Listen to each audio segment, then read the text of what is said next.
गुड़ गुड़ ही रहे चेला चीनी हो गया। ज्यादा दिनों की बात नहीं, सम्मत 1900 विक्रम की एक सच्ची और विचित्र घटना सुनिए। उस घटना ने यह कहावत प्रमाणित कर दी कि गुड़ गुड़ ही रहे चेला शक्कर हो गया। दक्षिण के एक शहर में भगवान श्री कृष्ण का एक मंदिर है। महंत थे उस समय बाबा धर्मदास जी। एक दिन एक अहीर का लड़का उनके पास आया और उनका चेला हो गया। वह माता पिता हीन एक 12 साल का लड़का था। वह अपने गांव में अपने काका के पास रहता था, मगर उस कौगे काका ने ऐसी कैं लगाई कि लड़के को भागना पड़ा। लेकिन यदि काका की कैं न होती तो न तो वह वहां से भागता और न विशाखापत्तन के मंदिर का महंत ही बन सकता था। शहर के समस्त रईस, समस्त अहलकार और समस्त भक्त नर नारी उस मंदिर में आया करते थे और मूर्ति के साथ ही महंत को भी प्रणाम किया करते थे। इसीलिए यह सिद्धांत माना गया है कि मालिक की अकृपा में भी कृपा छिपी रहती है, रोज के भीतर भी पोष रहता है।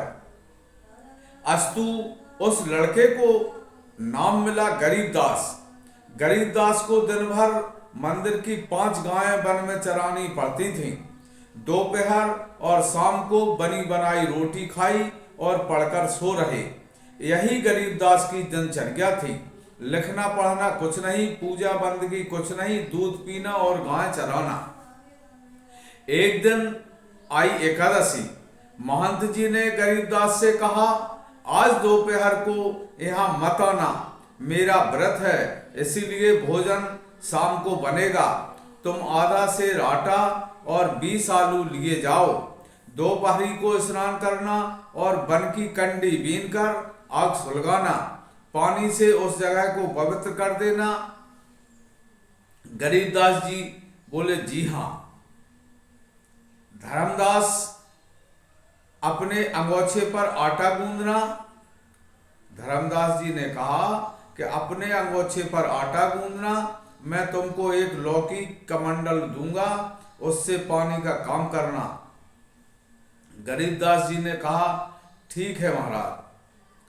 धर्मदास जी संत बोले, आध आध पाव के 4 टिक्कर बनाना, फिर आलू भूनना और नमक, आज नमक नहीं खाना है इसलिए नमक नहीं दूंगा, समझे। गरीबदास जी बोले, तो अपने आलू भी अपने पास रखिए। बाबा धर्मदास ने कहा। चेला गरीबदास ने भी वही तकिया कलाम स्वीकार कर लिया। इस हरकत पर बाबा जी नाराज नहीं हुए, किंतु प्रमुदित हुए कि चेला ने एक बात तो सीखी। धर्मदास जी ने कहा,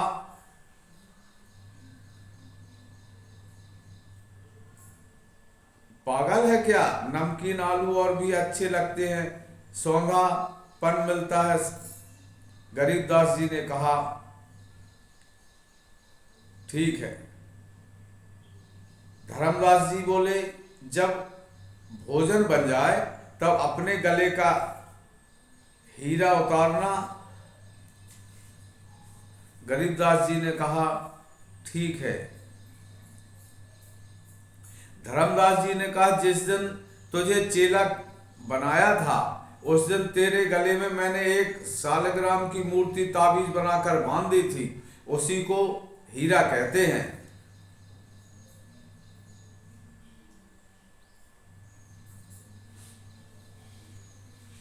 और वह ताबीज है कहाँ, तेरा गला तो सूना है।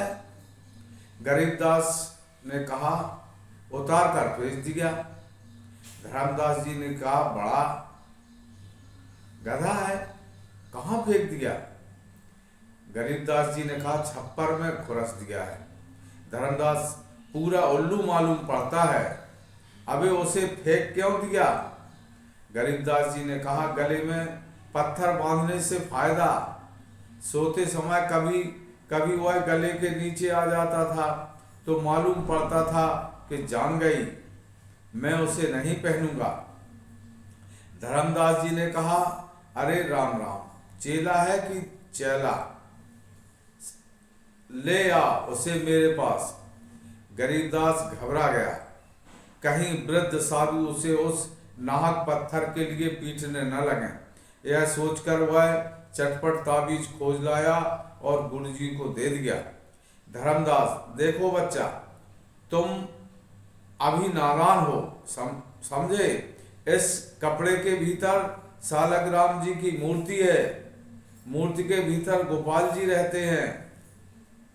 गरीबदास जी ने कहा, वही गोपाल जी कि जिन्होंने वृंदावन में अवतार लिया था, मेरी ही जाति के थे अहीर, दिन भर गाय चराया करते थे और मुरली बजाया करते थे। धर्मदास जी ने कहा, हाँ हाँ वही। जब भोजन बना लो तब इस ताबीज को गले से उतार कर आगे रख देना और कहना कि गोपाल जी भोग लगाओ, फिर तुम भोजन करना।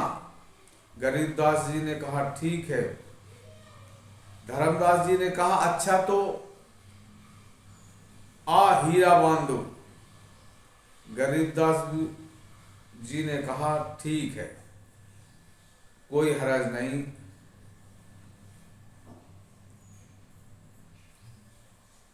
गरीब गले में नहीं बांधूंगा, सोते समय कभी गोपाल जी ने मेरा गला टीप दिया तो चोर आदमी को दूर ही रखना चाहिए, मेरी कमर में बांध दीजिए। धर्मदास ने कहा,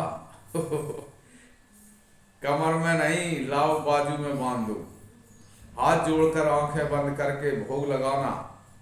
गरीबदास जी ने अपना दाहिना हाथ आगे बढ़ा दिया। बाबा जी ने वह ताबीज बाजू बंद की तरह बांध दिया। इसके बाद आधा सेर आटा और 20 आलू दिए, आधा पाव गुड़ इसीलिए दिया कि बाबा जी उसी की बातों पर खुश हो गए थे।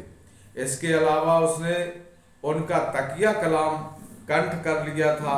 फिर एक तूमा देकर कहा, जाओ बच्चा, हर एक एकादशी को ऐसा ही करना पड़ेगा, समझे? गाय लेकर गरीबदास ने नदी का रास्ता पकड़ा। जब दोपहरी हुई तब गुरु जी के बताए विधान के अनुसार गरीबदास ने 4 टिक्कर बनाए, आलू भूनकर भुर्ता बनाया और चारों पर थोड़ा थोड़ा रख दिया। ढाक के पत्तों से एक पत्तल भी बना ली थी, उसी पर चारों टिक्कर रख दिए और मूर्ति भी रख दी।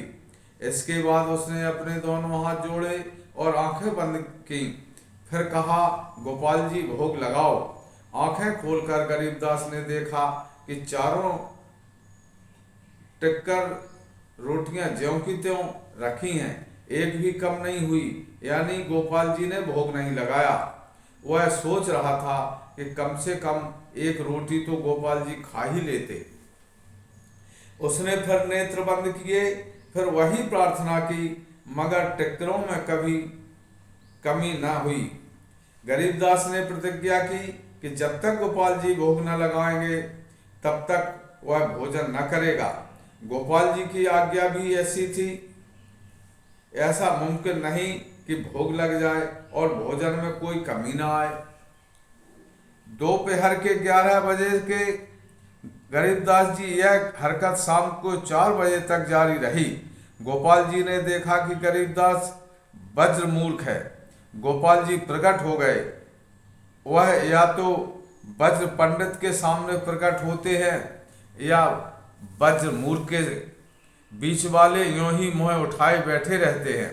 अब की बार गरीबदास ने जो नेत्र खोले तो देखा क्या है कि एक 12 साल का लड़का बैठा हुआ एक टिक्कर खा रहा है। गरीबदास, गोपाल जी तुम बड़े सुघर हो, जी चाहता है कि चिमटे के चिपट के रह जाओ, मगर हो कठोर भी बहुत, समझे? मार डाला मुझे भूख से, तब प्रकट हुए समझे। पहले ही बुलावे में आ जाते तो क्या जात घट जाती? मुस्कुराकर गोपाल जी ने कहा, अब पहले ही बुलावे में आ जाया करूंगा। चटपट एक टिक्कर खत्म करके गोपाल जी खड़े हो गए और बोले, गोपाल जी तुम भूखे तो नहीं रह जाओगे? गरीबदास, नहीं, एक टिक्कर ज्यादा था। गोपाल जी, लेकिन अब की बार मेरे साथ राधा जी भी आएंगी और तुम्हारे लिए 2 ही टिक्कर बचेंगे। गोपाल जी अंतर्ध्यान हो गए। गरीबदास ने भोजन किया और अपना काम करने लगा। उसकी खुराक आज शेर की थी, आज वह कुछ भूखा रह गया था। फिर एकादशी आई, बाबा जी ने आटा दिया। तब गरीबदास ने कहा, गरीबदास पहली एकादशी में अकेले ठाकुर जी आए थे, अब की बार ठाकुरानी भी आ जाएंगी, साथ आएंगी, पाव भर आटा और दीजिए। बाबा जी ने सोचा कि भूखा रह गया होगा इसलिए बकवास कर रहा है। बेपरवाही के साथ 3 पाव आटा तौलकर दे दिया, आलू भी दे दिए। बाबा जी ने उसकी बात समझी नहीं, सुनी ही नहीं, सुनी तो दिल्ली की मानी। दोपहर को फिर वही लीला हुई। 6 टिक्कर थे, सब पर नमकहीन आलू का भुर्ता रखा था। ज्यों ही ठाकुर जी को बुलाया गया त्यों ही ठकुरानी शहर आप आ गए। 2 टिक्कर भोग में ही चले गए। गोपाल, भूखे तो नहीं रहोगे? गरीबदास ने कहा। गरीबदास, उस दिन तो 3 ही टिक्कर बचे थे और आज 4 बचे हैं, भूखा नहीं रहूंगा। गोपाल जी ने कहा, परंतु अब की एकादशी में सेर भर आटा लाना, नहीं तो भूखे रह जाओगे। गोपाल जी चले गए।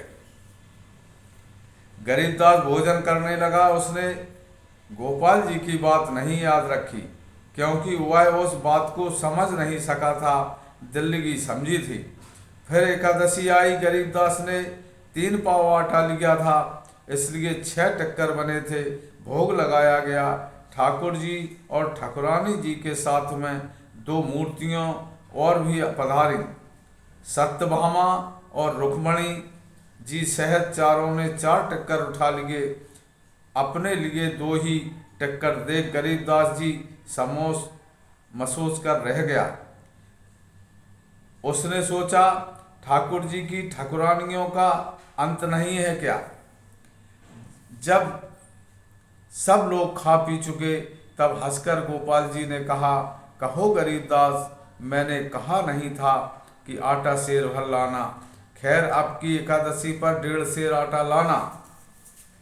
गरीबदास, सो क्यों?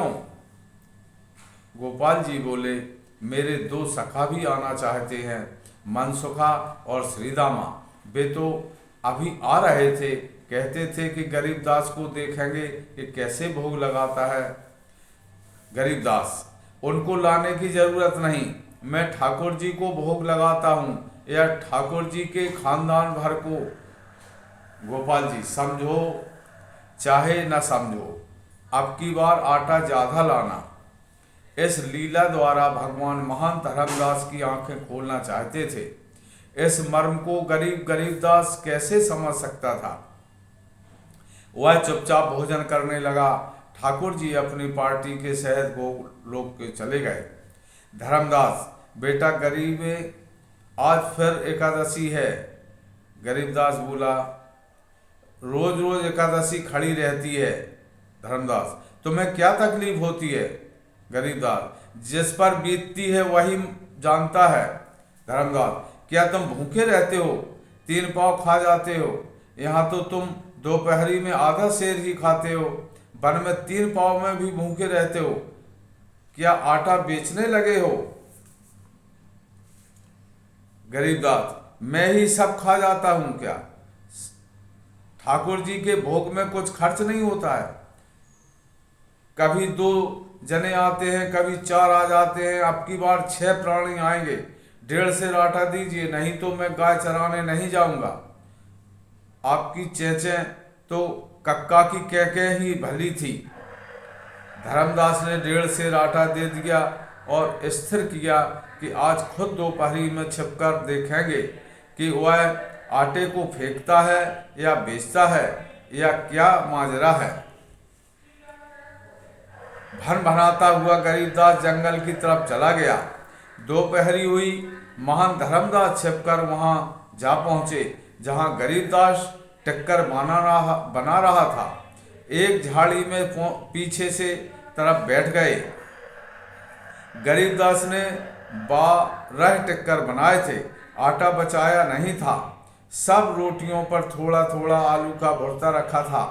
जरा जरा सी मिठाई भी सबके साथ रख दी गई थी।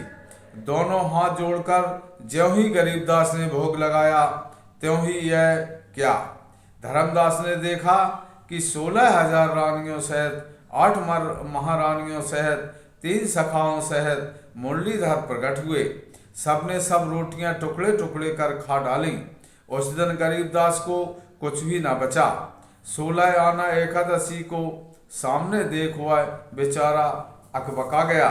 धर्मदास का शरीर पसीने पसीने हो रहा था। भोग या सर्वस्व भोग लगाकर नटवर्तो रास लीला करने लगे। सब लोग नाचने और गाने लगे। गरीबदास ने कहा, मैंने पहले ही कहा था कि चोर आदमी से दूर ही रहना चाहिए। थोड़ी देर बाद वह वहां पर स्थान गायब हो गया, कहीं कुछ नहीं। मन मारे बैठे हुए गरीबदास के पैर पकड़कर धर्मदास रोने लगे। यह नई आफत देख बेचारा गरीबदास और भी घबरा गया और उछल कर दूर जा खड़ा हुआ। धर्मदास, धन्य हो महाराज, जो तुमको साक्षात दर्शन होते रहे और साक्षात भोग लगता रहा। हाय, मुझे तो जीवन भर पूजा करते हो गया, कभी सपने में भी अपने गोपाल जी को न देखा।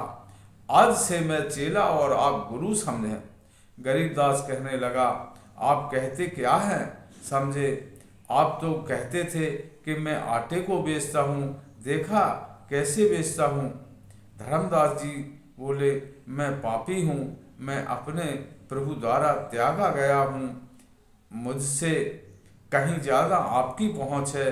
अब मंदिर पर चलो, आज से आप महंत हुए और कल से मैं गाय चराया करूँगा। गरीबदास और गायों को साथ लेकर धर्मदास जी मंदिर पर गए। गरीबदास के बहुत रोकने पर भी उसे महंती दे दी गई। दूसरे दिन से धर्मदास जी गायें चराने लगे। शहर वालों को जब यह घटना मालूम हुई तो उनके हृदय में भगवान श्री कृष्ण का विश्वास कहीं ज़्यादा बढ़ गया। इस घटना पर पब्लिक ने कहा, गुड़ गुड़ ही रहे चेला चीनी हो गया। हे ईश सब सुखी हों, कोई न हो दुखारी। सब हों निरोग भगवन, धन धान के भंडारी। सब भद्र भाव देखें, सन्मार्ग के पथिक हों। दुखिया न कोई होवे, सृष्टि में प्राणधारी। हे ईश सब सुखी हों, कोई न हो दुखारी। लाइक करें, सब्सक्राइब करें। जय हिंद, जय भारत।